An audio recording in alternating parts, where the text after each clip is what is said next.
This is our 10th watercolour lesson, and where I'm going to be painting Cley Mill in Norfolk,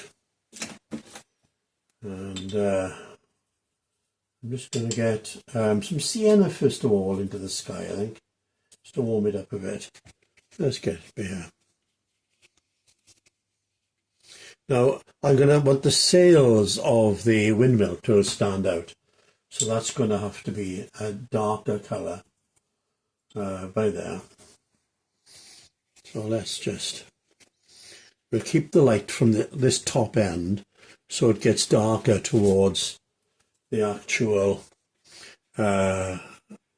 windmill. I'm going round it quietly. This is where you've got to learn to trust the water, particularly when you're painting like this.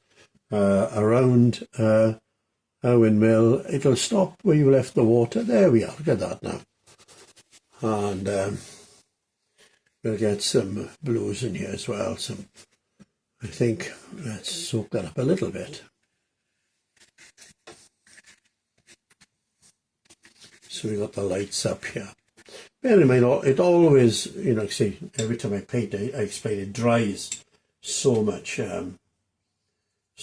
darker.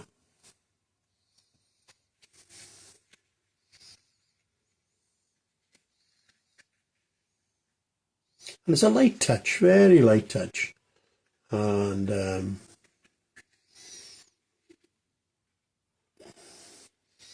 what I'll be doing with the sails, I'll be doing it in gouache.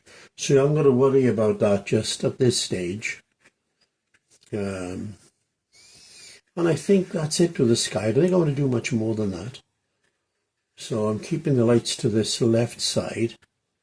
Yeah, so that's Cley Mill. Fun painting to do this. Now, I might mix that up a bit.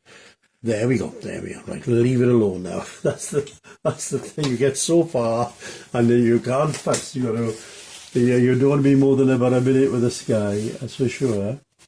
So now let's just leave all that, and then I'll get this foreground in. I'm going to use a lot of raw sienna here now with this, and what I'm going to do, I'm going to leave like it's very marshy here, so we will leave like the water through the marsh, just coming through, and that way we can get a little bit of reflection here, which will give a bit of interest. Now what I want to do is put some reds in here now.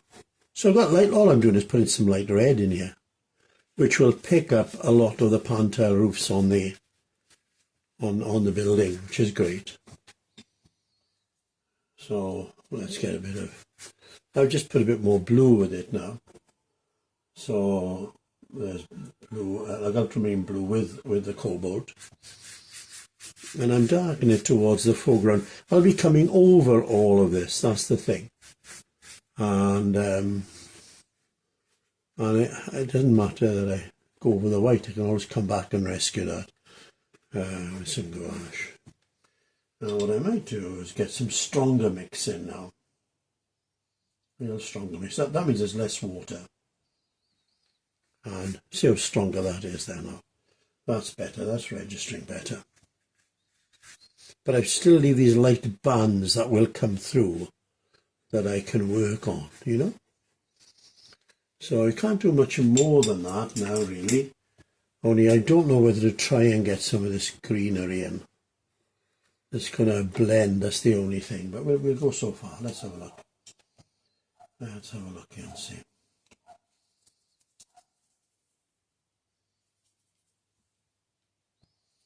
There we are. So I'm mixing a cadmium yellow with a bit of blue. And I'm going to come round this fun pantel roof here now. I'm not going to go up so far. I think I'll let it bleed up there.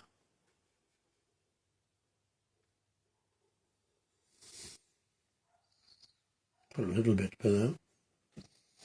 And we can come on to this side as well by here. And then I can just put some darker stuff in later. So I'm going to get a rigger. Well, I might do a little bit now, actually. I think I might have just a bit of time left. So let's have a look and see where we are.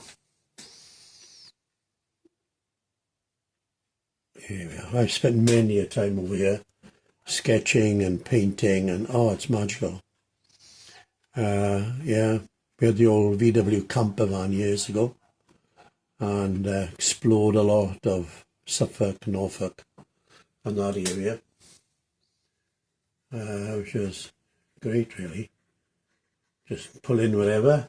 I think in the 20 years we had the VW, or my other van as well, I think I could count on one hand the times you went on an actual site. It was always wild, sort of camping, pulling in here and there, and then off first thing in the morning. Yeah. Right, now we'll leave it at that for now. I've mixed a little bit of cadmium red with some light red just for the pan tile roofs here. If it's too dark, I can always soak it up a little bit. There we go. So I'm going to just keep to these for now, the one colour, and you take your time at this stage. And there we go. So yes, we've done all that one colour for now, and there will be another. It's another piece that sticks out, but and it's surprising which angle you come to Cley Mill. It can change completely. Yeah, it's an amazing place for painting. Now, what I want now is, let's get the light from here. So I'm mixing a different, I've just put like sienna in here. But then I want to get some darks in. So let's have a look now.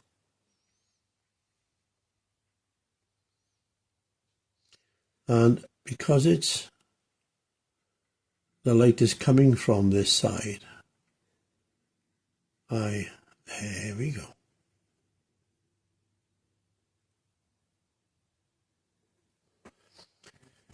And now it's a matter of coming to what would be the darks now. There's and I've got to be careful at this stage now that whatever I do doesn't bleed into something else. So I got to leave a little bit of a gap. Only a little bit. I can come back and sort out again later. Got to take so much care. There we are. I think I'll get away with that. And I might just...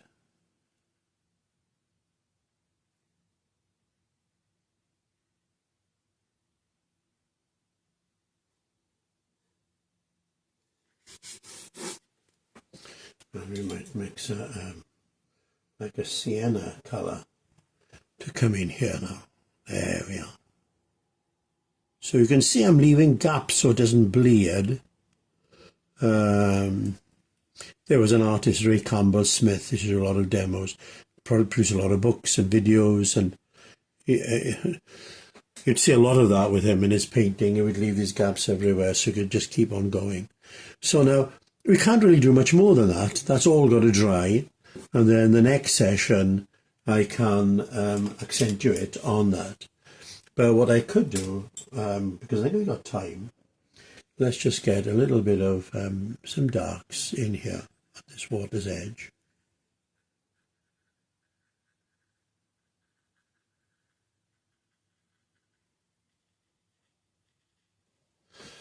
And not much, just a little bit. And then what I should do really is, let's have a look. We could do this now, I think. Now I'm putting this brush on its side. And then I can put water underneath to wash the underneath away. And I might come and do something similar here. And all you're doing, you're giving a bit of texture to this grass in the foreground.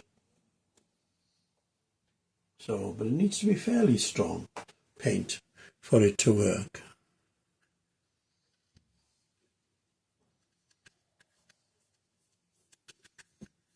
Now I could put a lot of different paints in with this.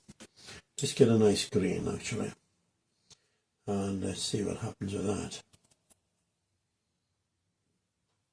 Let's get that in here. So I'm just dragging it on what they call scumbling as well, but it is at least giving a fair bit of texture to this now.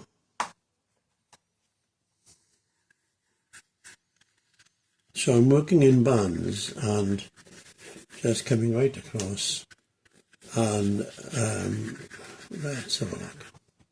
Not being too particular. The water's edge here, that will be darker there, for the water to stand out.